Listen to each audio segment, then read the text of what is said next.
இப்ப நாங்க விசாகப்பட்டில இருந்து பொரகே வந்திருக்கோம். நிறைய ஃபால்ஸ் எல்லாம் தாண்டி வந்திருக்கோம். ஆமா, அப்படி எகிரி குச்சி தாண்டணும். எல்லாருக்கும் வணக்கம். Welcome to van brothers family. இன்னைக்கு நம்ம ஆந்திராவின் ஊட்டியான அரக்கு வேலையை பற்றி தான் பார்க்க போகிறோம். அரக்கு வேலையில் முக்கியமாக எந்தெந்த பிளேஸ் பார்க்க போகிறோன்னா, வைசாக்ல இருந்து அரக்குக்கு போகிற ட்ரெயின் ஜேர்னி. இந்த ட்ரெயின் ஜேர்னியில் நீங்கள் எக்கச்சக்கமான டனல்ஸு, சூப்பரான சீனிக் வியூஸு, ஃபால்ஸ்ன்னு சொல்லிட்டு எல்லாமே பார்க்கலாம். அதுக்கு அடுத்தது இந்தியாவிலே பெரிய குகையான பொர்ரா கேவ்ஸு, வாட்டர் ஃபால்ஸ், யாரும் மிஸ் பண்ணிடக்கூடாத ட்ரைபல் மியூசியம், சாக்லேட் ஃபேக்டரின்னு சொல்லிட்டு எக்கச்சக்கமான பிளேசஸை பார்க்க போகிறோம். இன்னும் நீங்கள் வந்து வேன் பிரதர்ஸ் ஃபேமிலியை சப்ஸ்கிரைப் பண்ணாமல் இருந்தீங்கன்னா சப்ஸ்கிரைப் பண்ணிவிட்டு வாங்க டீட்டெயிலாக பிளேஸ்லாம் பார்க்கலாம்.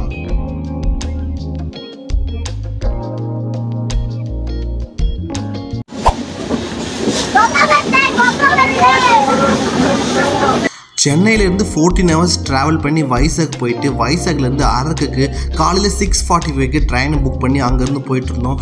போகிற வழியெல்லாம் பார்த்தீங்கன்னா அவ்வளோ சூப்பராக இருந்தது. ஒரு 30 minutes நம்ம பார்த்தீங்கன்னா ஃப்ளாட்டாக போவோம். அதுக்கப்புறம் ஹில் ஸ்டேஷனில் கிளைம்ப் ஆக ஆரம்பிச்சிடும். நாங்கள் போன ட்ரெயின் வந்து ஒரு இடத்துல ஸ்டாப் பண்ணிட்டாங்க. ஒரு 1/2 hour மேலே அங்கே ஸ்டாப் பண்ணியிருந்தாங்க. அந்த இடமும் பார்க்குறதுக்கு காலையிலங்கிறதுலாம் ரொம்ப சீனிக்காக இருந்தது. எல்லாருமே ஃபோட்டோஸ் எடுத்துகிட்டு இருந்தாங்க. போகிற வழியில் நிறைய இந்த மாதிரி லேண்ட்ஸ்லைட்ஸு, சூப்பரான ஃபால்ஸு, நிறைய டனல்ஸு,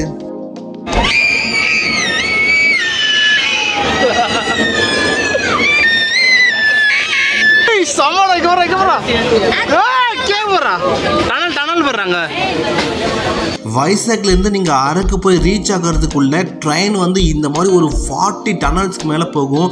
அப்படி போகும்போது எல்லாரும் பார்த்தீங்கன்னா இந்த மாதிரி தான் பயங்கரமா கத்துவாங்க எக்ஸைட்மெண்ட்ல.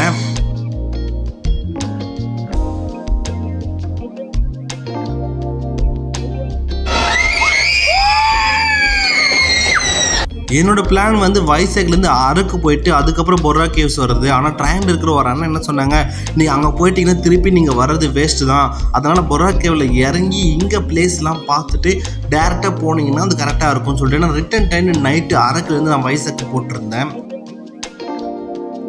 3 hour ஜேர்னிக்கு அப்புறம் நாங்கள் பொர்ரா கேவ் ரீச் ஆகிட்டோம். ஒரு 11 மணிக்கு ரீச் ஆனோம். அந்த ட்ரெயினில் இருந்த கிட்டத்தட்ட ஒரு 80% பேர் பொர்ரா கேவில் இறங்கிட்டாங்க. அப்போ எல்லாருமே டூர் தான் வந்திருக்காங்க போல். வைசாக்லேருந்து 6:45க்கு கிளம்பி பொர்ரா கேவ் வந்துட்டோம். நிறைய டனல்ஸு, கேவ்ஸு, வாட்டர் ஃபால்ஸ்லாம் பார்த்துட்டு வந்த இடம்லாம் ரொம்ப சீனிக்காக செமையாக இருந்துச்சு. இவ்வளோ கேவலமாக யாரும் விளாக் பண்ணி பார்த்துருக்க மாட்டீங்க, நான் பண்ணியிருக்கேன். குகைக்கு வந்து பொர்ரா குஹாலு போல். அரக்கில் சுற்றி பார்க்கறதுக்கு நம்ம வந்து கேபோ, ஆட்டோவோ, வேனோ, பஸ்ஸோ எல்லாமே ஃபெசிலிட்டிஸ் இருக்குது. நம்ம வைசாக்ல இருக்கும்போதே கூட புக் பண்ணிக்கலாம். அப்படி இல்லை நீங்கள் பொர்ரா கேவ் இறங்கணுன்னு கிட்டத்தட்ட 300 - 500 காருக்கு மேலே எக்கச்சக்கமாக இருக்குது. அவங்களே வந்து நம்மளை என்கரேஜ் பண்ணுறாங்க. விசாகப்பட்டினத்துலேருந்து நிறைய ஃபால்ஸு எல்லாம் பார்த்து வந்தோம். செம்மையாக இருந்துச்சு ட்ரெயினில் இருந்தது. இப்ப நாங்க விசாகப்பட்டில இருந்து பொரகே வந்திருக்கோம். நிறைய ஃபால்ஸ் எல்லாம் தாண்டி வந்திருக்கோம். ஆமா, அப்படி எகிரி குச்சி தாண்டணும். ஜங்ஷன்லேருந்து கேவுக்கு நடந்து போகிற வழியில் இந்த மாதிரி பேம்போ சிக்கன் பிரியாணி வந்து பண்ணிகிட்டு இருந்தாங்க. எவ்வளோன்னு கேட்டால் ஒரு பிரியாணியே 500 சொன்னாங்க. அதெல்லாம் நாங்கள் ட்ரை பண்ணலை. ஸோ நீங்கள் அது தூரத்தில் பார்க்குற இடத்துல தான் பார்த்தீங்கன்னா என்ட்ரன்ஸ் இருக்குது. அந்த இடத்துல போயிட்டு நம்ம டிக்கெட் வாங்கணும். பெரிய ஆளுக்கு வந்து அடல்ட்ஸ்க்கு 80 rupees, கிட்ஸ்க்கு வந்து 60 rupees போட்டிருந்தாங்க. பேக்லாம் நாட் அலோடு. நம்ம வந்து லாக்கரில் தான் வைக்கணும் பேக்கில். பாரத் மாதா கி, பாரத் மாதா கி. நம்ம கேவுக்கு நடந்து போகிற இடமும் ஹில் ஸ்டேஷனுங்கிறதெல்லாம் 2 பக்கமும் அழகாக சூப்பராக இருந்துச்சுங்க. ரெட் மங்கிடா, ரெட் ஃபேஸ் மங்கி.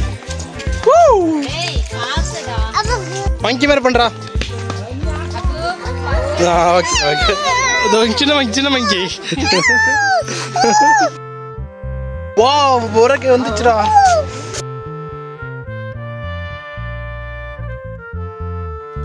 ஒரு வழியாக நாங்கள் வந்து பொர்ரா கேவ் ரீச் ஆகிட்டோம். வந்து என்ட்ரன்ஸில் பார்த்த உடனே இவ்வளோ பெரிய குகையா அப்படிங்கிற மாதிரி இருந்துச்சு. நமக்கு வீடியோவில் பார்க்கும்போது அது எவ்வளோ பெருசு அப்படிங்கிறது வந்து விஸ்லேஷ் பண்ண முடியாது.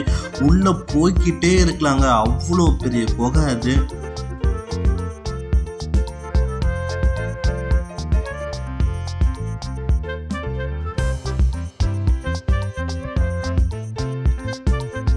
இந்த குகையை ஃபஸ்ட்டு எப்படி கண்டுபிடிச்சாங்கன்னா, ஒரு வில்லேஜர் வந்து இந்த ட்ரைபல் கம்யூனிட்டி சேர்ந்த வில்லேஜர் அவங்க மாடை வந்து தொலைச்சிட்டு இருக்காரு. அந்த மாடை தேடும்போது இந்த குகைக்குள்ள வந்து இந்த மாடு கத்திக்கிட்டே இருந்திருக்கு. அதுக்கப்புறம் தான் இந்த குகையை வந்து கண்டுபிடிச்சிருக்காங்க. அந்த குகைக்குள்ளே போய் பார்த்ததுக்கப்புறம் அங்கே ஒரு சிவலிங்கம் இருந்ததாக சொல்லப்படுது.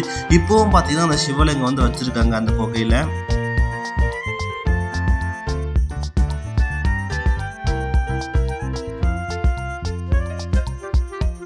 உள்ளே போக போக வெளிச்சமே இருக்காது. நிறைய இடத்துல லைட்ஸ் போட்டு தான் வந்து வெளிச்சம் வர வைக்கிறாங்க. நிறைய இடத்துல பார்த்தீங்கன்னா கலர்ஃபுல்லாக லைட்டு போட்டு நம்ம ஃபோட்டோ எடுக்கிறதுக்கு சூப்பராக ரெடி பண்ணி வச்சுருக்காங்க. அது செட்டிங் கொடைக்கானலில் குணா கேவ். மஞ்சுமெல் பாய்ஸ் படத்துக்கு அப்புறம் இருக்கிற எல்லா குகையுமே சுபாஷ் தான் கத்திட்டு இருந்தாங்க. அதே மாதிரி இந்த குகையிலையும் சுபாஷ்னு சொல்லிட்டு கத்திட்டு இருந்தாங்க. ஒரு வழியாக வந்து இந்த கேவ் ஃபுல்லாக பார்த்துட்டு நாங்கள் அடுத்த பிளேஸ்க்கு வந்து கிளம்பிட்டோம்.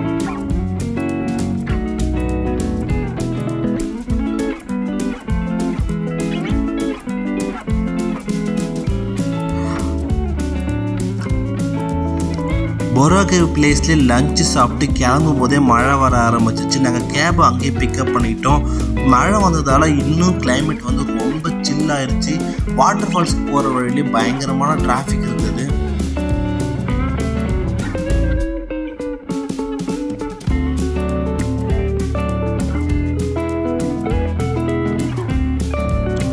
ஆனந்தகிரி வாட்டர் ஃபால்ஸை ஒரு வழியாக ரீச் ஆகிட்டோம். ரீச் ஆன உடனே வியூ பாயிண்ட் வரை வச்சுருக்காங்க. அந்த இடத்துல இருந்து நம்ம சுற்றி ஹில் ஸ்டேஷன் எல்லாமே பார்க்கலாம். ரொம்ப அழகான இடமாவும் இருந்தது அது.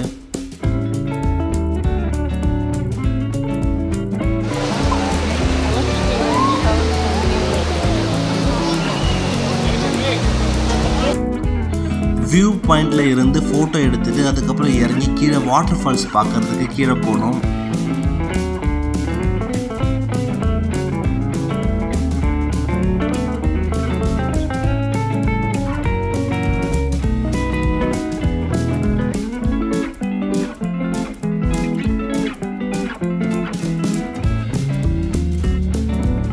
வாட்டர் ஃபால்ஸை பார்த்ததும் எனக்கு வந்து வாட்டர் ஃபால்ஸில் குளிக்கணும் ரொம்ப ஆசையாக இருந்துச்சு. ஆனால் குழந்தைங்க ஃபேமிலியெலாம் இருந்ததால் அந்த டைமில் எங்களால் குளிக்க முடியல.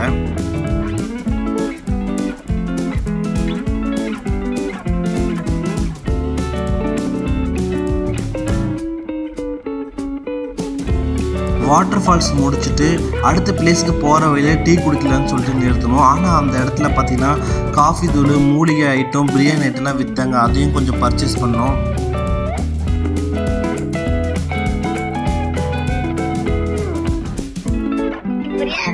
மேடம் என்ன மேடம் வேணும் உங்களுக்கு? என்ன வேணும் மேடம்?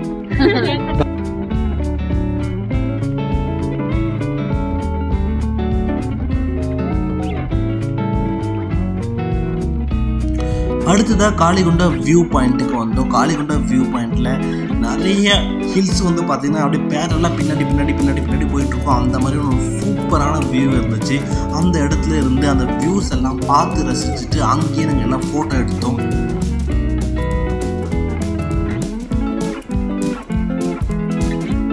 அடடா, காளிகுண்டா வியூ பாயிண்ட் பக்கத்துலேயே சிக்கனை இந்த மாதிரி ஸ்கிரிப்சியாக சூப்பராக கொடுத்தோன்னா யாருங்க சாப்பிட மாட்டாங்க. சரியான டேஸ்ட்டு. என்னங்க ரெசிபின்னு கேட்டு ரெசிபியை நோட் புக்கில் எழுதிட்டு அந்த இடத்துல இருந்து கிளம்பி வேறு இடத்துக்கு போக ஆரம்பிச்சிட்டோம். அடுத்ததாக அரக்கில் இருக்கிற பொட்டானிக்கல் கார்டன் பார்க்கலான்னு சொல்லிட்டு போனோம். 6 o'clock வரைக்கும் தான் அலோடா. நாங்கள் போகும்போதே 5:30 ஆனதால் உள்ளே போகாமல் வெளியே நின்று ஃபோட்டோ மட்டும் எடுத்துகிட்டு வந்துட்டோம். ஃபோட்டோவில் மட்டும்தான் ஜாலியாக இருப்போம். வீட்டில் இருந்து சண்டை போடுவோம்.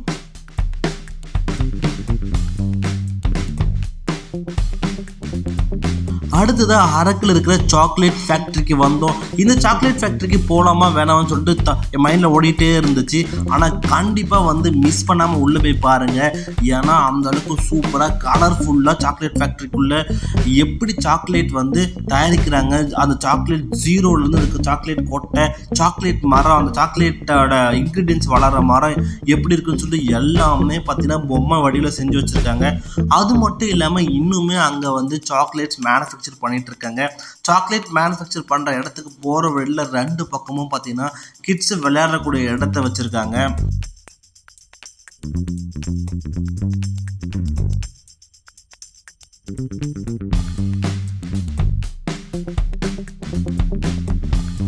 இந்த சாக்லேட் ஃபேக்ட்ரிக்கான என்ட்ரன்ஸு பெரியவங்களுக்கு வந்து 70 ருபீஸு, கிட்ஸுக்கு வந்து 50 ருபீஸு.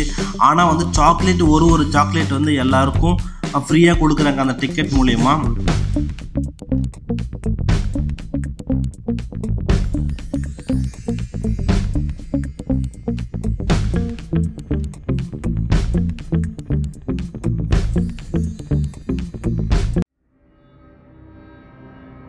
நம்மளுடைய லாஸ்ட் பிளேஸ் வந்துட்டோம். ஒருத்தர் வந்து அரக்கில் மிஸ் பண்ணக்கூடாத இடம் வந்து இந்த ட்ரைபல் மியூசியம். ட்ரைபல் மியூசியத்தில் ஆதிவாசிங்க ட்ரைபல்ஸ்லாம் எப்படி வாழ்ந்தாங்கன்னு போட்டிருப்பாங்க. இங்கே பாருங்கள் கல் எப்படி இறக்குனாங்க அப்படிங்கிறத போட்டிருக்காங்க. என்ட்ரன்ஸில் பார்த்தோன்னா இந்த மாதிரி வந்து ஃபோட்டோ பிடிக்கிறதுக்கான ஒரு இடம் இருந்துச்சு. இந்த இடத்துல தான் அதிகமான கூட்டம் இருந்துச்சு. கருப்பன் குசும்புக்காரங்கிற மாதிரி நான் போயிட்டு அந்த இமேஜஸ்குள்ளே சென்டரில் நின்று நம்மகிட்ட அடடா மழடா அடமழடான்னு சொல்லிட்டு டான்ஸ் ஆட போஸ்ட்லாம் கொடுத்துட்டு இருந்தேன். இந்த ட்ரைபல் மியூசியத்தில் ஒரு பகுதியில் பார்த்தீங்கன்னா மூலிகை ஐட்டுங்க இயற்கையாக வளர்ந்தது எல்லாமே இருந்தது. அது மட்டும் இல்லாமல் அது இன்னுமே அங்கே சேல்ஸ் பண்ணிகிட்டு இருந்தாங்க. இப்போ தான் நம்ம வந்து மெயின் லொக்கேஷன் போயிட்டுருக்கோம். ட்ரைபல் மியூசியம் என்ட்ரன்ஸ்லேயே ஆதிவாசி தெய்வம் இருந்துச்சு. ஆதிவாசி தெய்வத்துக்கிட்ட நல்லா வியூஸ் வரணும்னு சொல்லிட்டு ஒரு வணக்கத்தை போட்டு உள்ளே போய் பார்த்தா என்னென்ன இப்போ எக்யூப்மெண்ட் மேக்கிங்லேருந்து வேட்டைக்கு போகிறது எல்லாமே சூப்பராக எக்ஸாக்டாக எப்படி பண்ணியிருப்பாங்களோ அந்த அளவுக்கு பர்ஃபெக்ஷனில் வந்து பண்ணியிருந்தாங்க.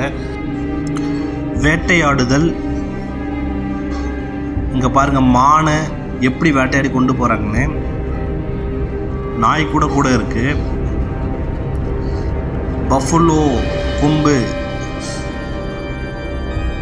மார்க்கெட் மாதிரி தெரியுது. ஆதிவாசி சாமி கும்பிட்டுட்டேன். அதுக்கப்புறம் தலைவிக்கு ஒரு வணக்கத்தை போட்டேன். பழைய காலத்து பொருட்கள் போல். இதில் பாருங்கள் அந்த காலத்தில் கூட பொண்டாட்டிகள்லாம் பயந்துட்டு இருக்காங்க போல். கீழே விழுந்தானப்பா.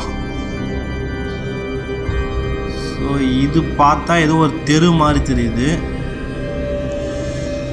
இங்கே ஷேவிங் பண்ணுறாங்க. என்ன மேக்கப் போடுறாங்க, ட்ராமாவுக்கு மேக்கப் போட்டுட்ருக்காங்க.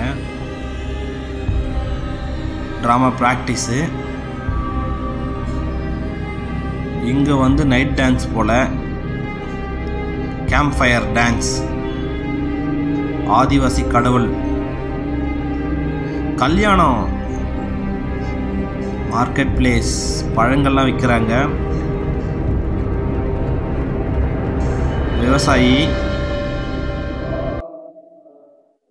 வேன் பிரதர்ஸ் ஃபேமிலி சேனல் பயங்கரமா ஹிட் ஆகும். நிறைய சப்ஸ்கிரைப் லைக்ஸ் ஆகும். சப்ஸ்கிரைப் சொல்லு. நீ புகழ் சொல்ல சப்ஸ்கிரைப் சொல்லு. சொல்லுப்பா. சரி போலாம். வீடியோவோட எண்டுக்கு வந்துட்டும். அரக்கு வீடியோ ஃபுல்லாக பார்த்து ரொம்ப என்ஜாய் பண்ணியிருப்பேன்னு நினைக்கிறேன். இன்னும் நீங்கள் சேனலை சப்ஸ்கிரைப் பண்ணால் பார்த்தீங்கன்னா சப்ஸ்கிரைப் பண்ணிவிட்டு சப்போர்ட் பண்ணுங்கள்.